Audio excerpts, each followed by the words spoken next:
Morning guys, so I'm just going to address a couple of comments that I received last night regarding the height of my air admittance valve, or AAV, or Durgo. In one regard you are correct. A couple of years ago the regulation height was it had to be higher than the lowest drain, which in a bathroom obviously is going to be your vanity unit or your sink, your hand basin. But they changed the regs a couple of years back to no lower than 200 mil above branch, waste branch for your toilet, which is where mine is. Mine is 200 mil above that toilet branch there, so it is within regulation. I will attach a link to the Flowplast video which explains why they lowered it and when they lowered it and all that crap. I tried to send it on last night, but I screen recorded it and it had no sound, so I've had to delete those videos. So I'm just going to put a link on this video for you guys to check out. So don't forget guys, like, share, follow, subscribe to the YouTube channel, and I'll see you soon. Okay guys, so we're about ready to put our bath in. So this is how I do my baths. I put a batten on the wall level at the height I want the bath. Obviously the bath's 40 mil higher than that, I've allowed for that. I've tanked all my walls. I've provisionally screwed the feet on and I've wound them all the way up, because basically this bath will slide in there, it will be level when it goes in, and all I've got to do is wind the feet down and tweak them and tighten the bolts up, and that's it. It makes life so much easier. Rather than putting the bath in, adjusting every foot to try and get it level, you're there for ages. This way it's in, done, dusted in one go. So there we go guys, sitting on our battens, nice and level. This foot has got a bit of adjustment to do, but that could be just in the bath. But yeah, and all I've got to do now is wind my feet down so they touch the floor, tighten it all up, silicone it all in, and we're golden. I can put the taps in, put the waste in, fill it with water, silicone it, job done. Okay guys, so our bath is in, levelled, feet all adjusted, waste is now on. Now this waste has got a lot of excess, and rather, because this has got the end panel here, we don't want a big bulge of overflow pipe, so we just run it around so it's got a nice sweeping bend, keeping it nice and tight to the bath. That way I can bring my flexes up and it isn't going to interfere with it. So on this one I've got to drill my own holes, so I basically measured the halfway mark, which is that one. You can go centre there, but I've gone centre at that point so it looks more even, because obviously that's shallower. As you can see, it sweeps around, so I've gone centre there.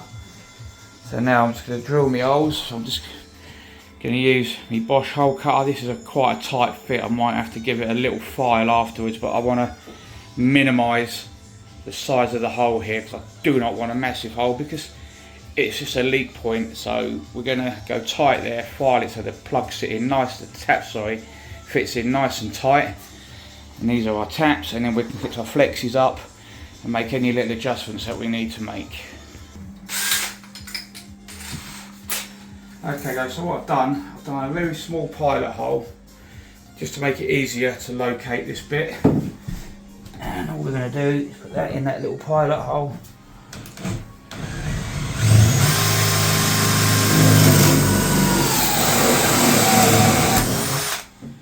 One hole. So good thing about these Bosch things, Bosch hole cutters, they have a quick release. Not necessarily easy to clean, as you can see, but they are a lot easier to work with. Oh. Fun and games.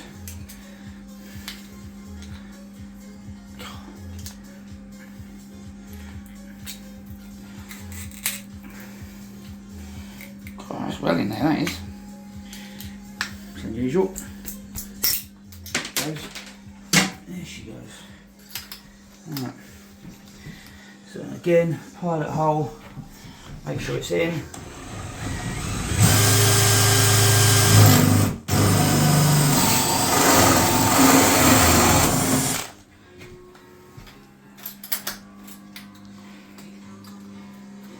Now I've left the plastic film on the bath on this, guys, so just and then we can just peel it back. drop our taps in. Like I say, these are quite a tight hole, so I'm going to have to give them a little file with me little rat's tail file just to drop them in, and then we'll be good to go. Pause it. Okay, so what I've done is I've just done a little red mark around where I need to file. I've got my rounded file.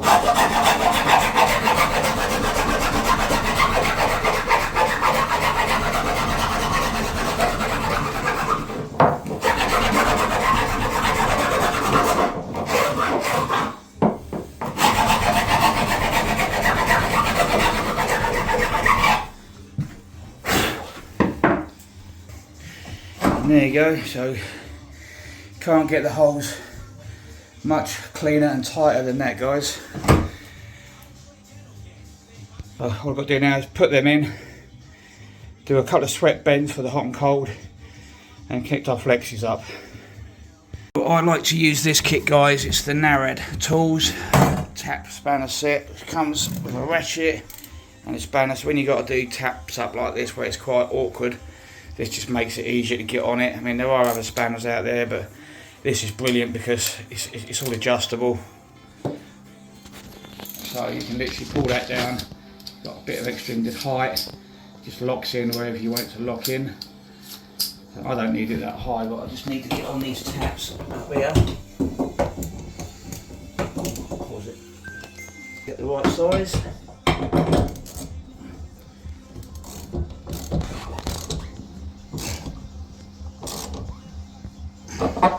These are plastic nuts on these, guys, so you don't need to go mentally tight because you will just strip the threads. Just need to get it nice and solid. There we go. Great little bit of kit. It also comes with these extra long sockets for doing like sink wastes, your taps, sorry, for your basins and your kitchen taps. Really handy. Right, expensive bit of kit, but it does save you a lot of grief, guys. Okay guys, so we've now got our waste connected and on, our hot and cold with a couple of sweat pipe bends straight on, so we've got no kinks, everything's nice and straight, it's all turned on. Now we're just going to put some water in the bath, but test everything, get all the air out of the system. So all bar splash from up here, we are nice and dry everywhere. These splashes, these were me, ignore those. That was me taking the plastic film off. But yeah, trap's looking good, nothing now. All the ISOs are looking good. So, now then we'll test. Let it run away and see what happens. The water's now running away. And it's looking good. Don't forget, guys, like, share, follow, subscribe to the old channel. Cheers, guys. So, bath's all been siliconed in. We're going to fill it up with water so it weighs it down. So when as the silicone goes off, it's at its lowest point. So when it comes up, it will get compressed rather than stretched. That's the whole point. You fill the bath up to weigh the bath down, and then you silicone it. And then when the water goes off, it will compress the silicone, which will keep the seal lasting longer. If you silicone it and then jump in it and fill it with water, your bath will drop and you'll actually stretch the silicone, which is why over time your silicone seal gives away. So the silicone is fresh all the way around. We're going to fill the bath up, so as the silicone's going off, it will dry with weight in the bath. Little tip for you guys. Okay guys, we are getting somewhere now. So, bath's in. We've dropped all the down lights because we've got a plasterer coming. That switch is going to be moved. I've already run a wire in the wall. Extractor fan's being changed. So we've got a plasterer coming in at the weekend, so just want to get it as easy for him. We've glued a bit of plasterboard in here so we can sail our tiles across there. And we're just going to have tile trim there, no architrave. It's going to come up nicer. So bath's in, obviously. We've adjusted the waste pipe.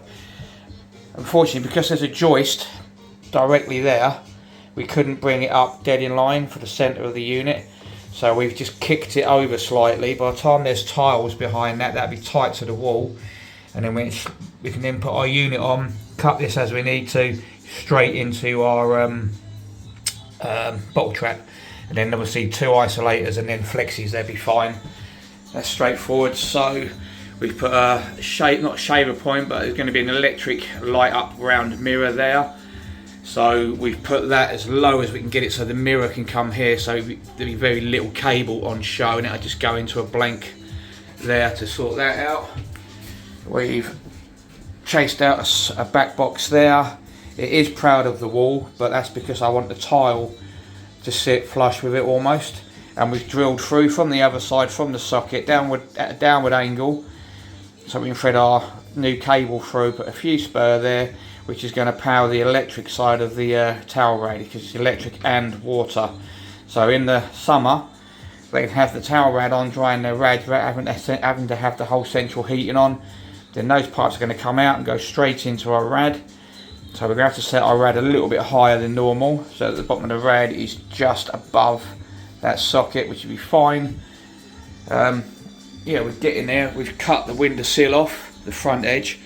Because of the style of brickwork this is, it's like, it's still 100mm, but it's hollow. It's really bad stuff, and if I take this off, it's going to be a nightmare to try and fill it in. So I'm going to talk to the client, and we're going to sail a tile straight on top of this. We just prime it and get it ready, and then we can get a nice line of tiles across there.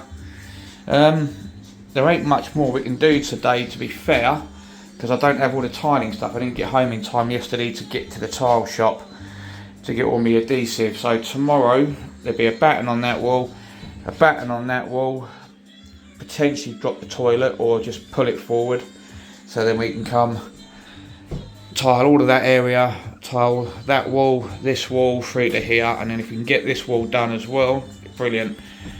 But we're looking good, guys. Stay tuned for tomorrow's videos, and I'll see you soon.